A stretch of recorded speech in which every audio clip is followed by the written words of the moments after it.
In this tutorial, I'm going to show you how to place video inside a text in DaVinci Resolve. To begin, select your video clip and drag it onto your video 2-track layer over here. Next, go over to the Effects tab and select Titles and select a basic title and drag it onto your video track layer 1. The next thing you need to do is to disable the video track layer 2 so that you can see your text. Now select your text layer and go over to your inspector over here, and over here you can change the text to show whatever you want it to say. I'm going to make this say text.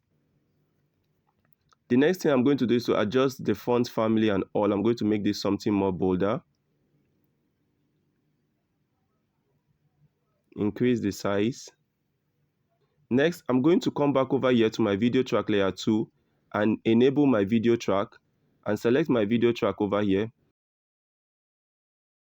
Come over to the settings over here and scroll down to Composite. And under my Composite mode, I'm going to change it from normal to darken. And that's it, guys, on how to place video inside text in DaVinci Resolve.